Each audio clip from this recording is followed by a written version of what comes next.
Hola amados hijos de Dios. Mi nombre es Jonathan Moreno. Hoy voy a enseñar un principio fundamental para entender la palabra de Dios.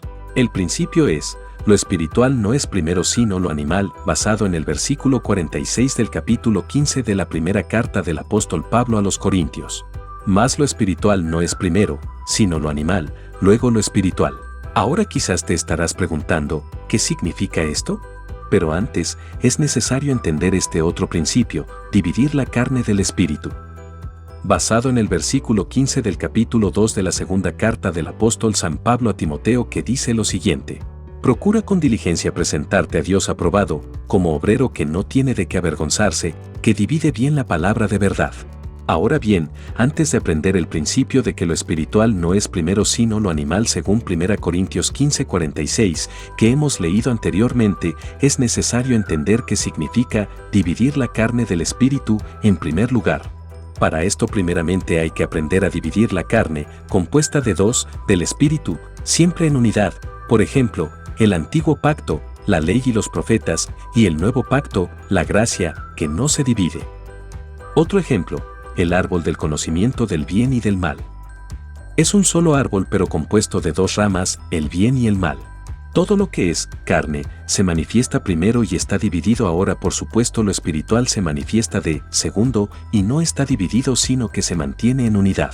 He aquí algunos otros ejemplos. Primero Caín, segundo Abel.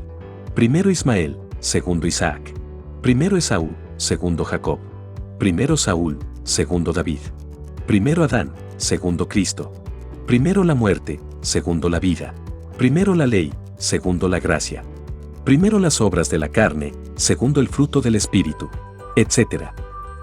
Ahora bien, todo lo que es primero, es decir, carne, tiene características negativas o imperfectas, mas lo segundo siempre es perfecto en comparación con lo primero, es decir, lo primero es temporal y lo segundo es eterno, lo primero es corruptible y lo segundo es incorruptible.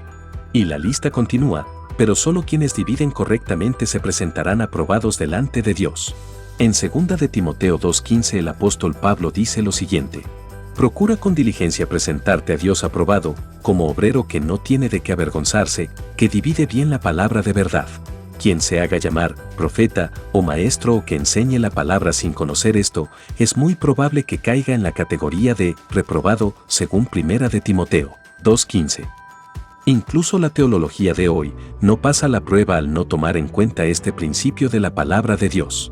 El apóstol y evangelista Mateo en el capítulo 13 versículo 52 escribió la siguiente declaración de nuestro Maestro por excelencia Jesucristo.